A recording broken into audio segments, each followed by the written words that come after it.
Alors, nous, on est encore dans nos petites affaires. Donc ça, vous l'aviez pas vu, mais dans une vidéo précédente, j'en avais déjà parlé. J'ai un peu changé et customisé mon participant front en présentant la chose de cette façon.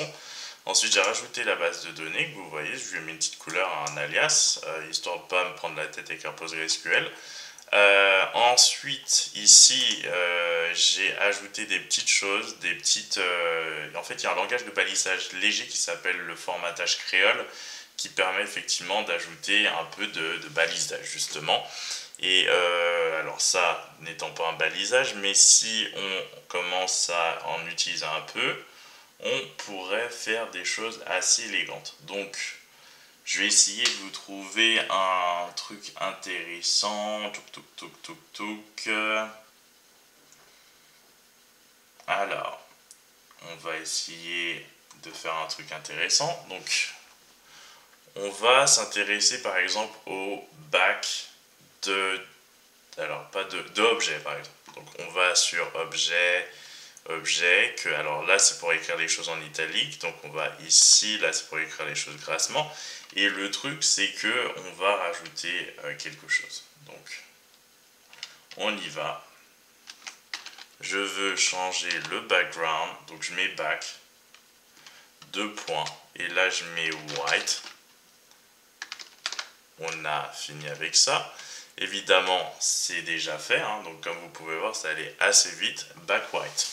Donc là, c'était plutôt facile. Ensuite, vous pouvez modifier la taille. Et donc là, toujours avec ce formatage créole. Et là, la taille, vous pouvez mettre par exemple 10. Hop.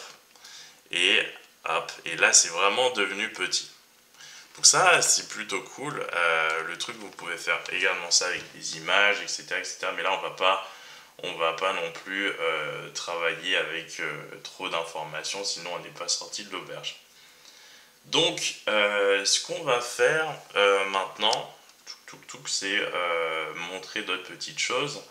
Donc, U, vous connaissez, hein, c'est pour souligner. Ça, c'est du HTML assez simple. Nous, on veut pas souligner ça et on va mettre une taille à 20. Hop, ouais, pas mal comme ça, mais en fait, même un peu trop. On va mettre ça à 16, taille sans doute par défaut. Non, pas par défaut, puisque c'était pas aussi grand. On va mettre taille à 12. Voilà, je trouve ça bien. Comme ça, au moins, ça vous donne un petit exemple du formatage créole. Ensuite, il y a beaucoup de choses à faire, hein. C'est-à-dire que là, c'est vraiment le début du début. Vous pouvez effectivement faire d'autres choses. Alors là, par exemple, la couleur, j'aurais message pour bad request, j'aurais dû mettre ça en rouge. Donc, bad request, il est là. Je veux mettre la couleur en rouge. Franchement, on se tracasse pas. Et là, je mets du red. Et c'est en rouge. Donc ce fut bref, mais efficace. Donc là, au moins, on a les informations. Et puis si je veux que ce soit gras, ça on l'a déjà vu, hein. Je mets ça comme ça. Donc là, ça a pris un coup de gras. Et ainsi de suite, ainsi de suite. Donc voilà le travail. Donc vous pouvez faire pas mal de choses. Je suis pas un spécialiste du formatage créole, hein, évidemment. Mais quand on utilise PlantUML, c'est bien de pouvoir un peu rendre ça un peu plus lisible et intéressant à regarder qu'autre chose.